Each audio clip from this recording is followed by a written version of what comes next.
Hey, Awesomes. How's it going? Sorry for my delay getting this video out to you today. A little, I think it's allergies. So anyway, I'm here now, uh, feeling a little better. So, and my phone's sorry about that.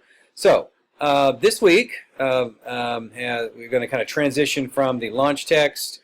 We probably should each have about 6 texts or so. I'm going to try to get up to about 8. We're going to work on this annotated bibliography. And we're going to talk about that here in a second.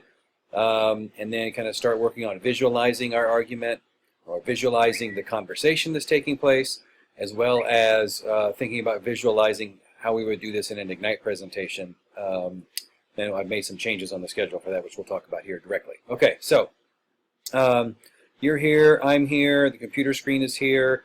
So, before I do that, let's talk about real quick blog 4. I have read all that stuff. I have left you comments and feedback.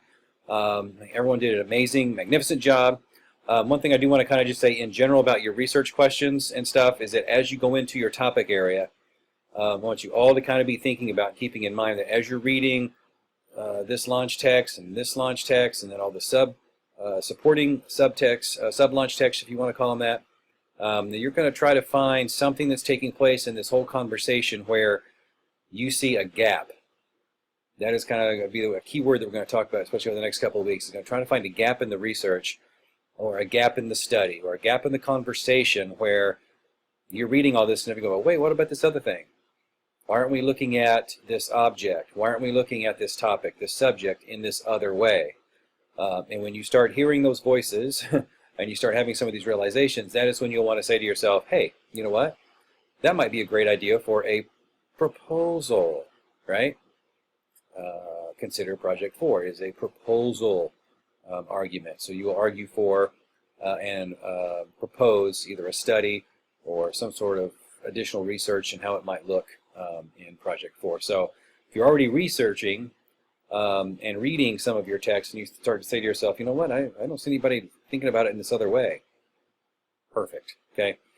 That doesn't mean that you're missing something. It means that you're actually thinking about it in a critical way. So keep that up. Okay, now I'll minimize myself. Let's talk about week 7. Can you believe it's already week 7? Halloween is around the corner. Okay, watch the week 7 video. Okay, should probably part 1. I'm sure A. B would probably come out forthwith. Continue to conduct library research on your topic. Read the following. Sample annotated bibliographies listed below. The Wordsworth Guide, Chapter 7.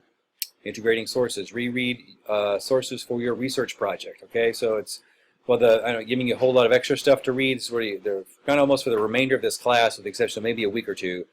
You'll be spending most of the time with your sources. You should know your sources, okay? And that's what the annotated bibliography is going to help us do. Okay, number 4, begin planning and creating your Ignite presentation. So as you've started to work on that, I'm going to come out with a video later on the week that will address that more specifically. So if you're still sitting there going, I don't know what he's talking about, fret not.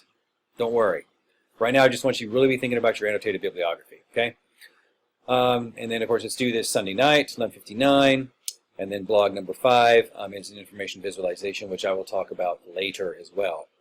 First things, though, is getting ready for the literature review. That's the that's one of the big step leading up to the big kahuna here, our research project. Okay, so the big thing you want to have done this week is your annotated bibliography. So let's look at a sample annotated bibliography here. And so here it goes. All right, so here's one submitted to a friend of mine's class. So, okay, here you kind of have the problem of tuning in journals, and so you have this content composition, and then you have this kind of a summary, application. All right, then there's kind of a summary, what it's talking about, and an application, how you're going to use. Okay, application is more the how you're going to use this source, okay? All right, then here's the other one, okay? And then there's another one. Okay, you just gotta see they're just kind of using the standard format of kind of listing the thing, listing the source, right? Right there it is. And then now you're going to kind of start to make connections. Maybe you have a quote or two, and then how you're going to use that source, okay? How you're going to how are these? This is where you're going to start to put those. A lot of you, I say, okay, make sure that you're having all your sources are kind of in concert with one another, or they're in conversation. In the application section, you're going to kind of do two things. This is how this thing is in conversation, and this is how I'm going to use this thing. It should kind of both go hand in hand.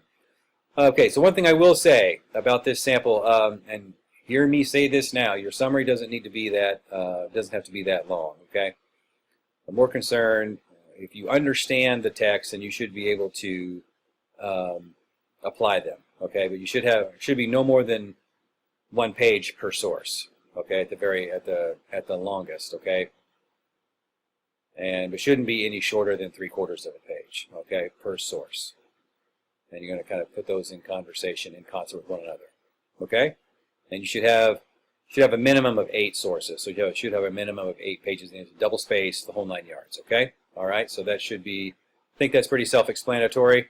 So the first paragraph, if you will want to kind of summarize the source, which some of you, if you've stuck with the same topic, you already have summaries of perhaps several of your sources. You may even have a little bit of summaries on the last one, on this previous one that you did, 200 to 300 words, explain what the source is, how it's going to be used.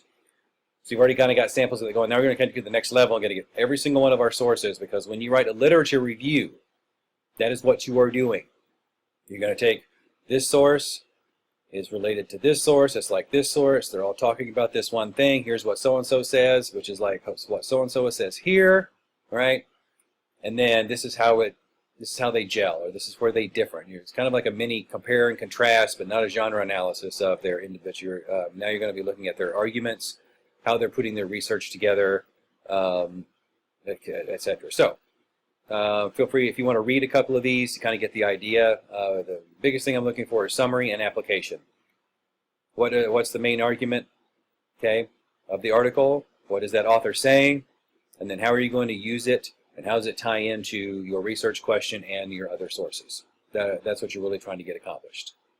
All right, so let's go back to week 7 activities. So that's kind of really what I want you to really be focusing on, is working on that document this week. Because that is kind of because that is a really important next step for your literature review.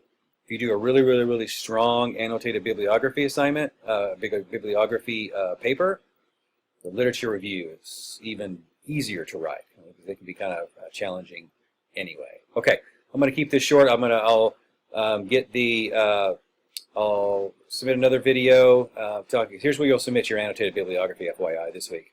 Blog 5 information visualization. I'll post another video just for that assignment later, as well as I'm going to post another one for this Ignite presentation. So I have 2 separate videos come out, and I'll label them kind of like I did last week when I said this one's specifically about launch text, so that if you want to come back and refer to them, that might be a little bit easier for you. So, okay. All right. For the big finish. All right, guys, hope you're having a good week. As always, if you have any questions or if there's anything I can do for you, please do let me know. I'm always available. I try to always be available. And even if I'm under the weather or whatever, I will email you and get back with you as soon as possible. So keep up the good work. You guys are doing an amazing job. You guys are incredible. You are, see if I can time this just right. You are awesome.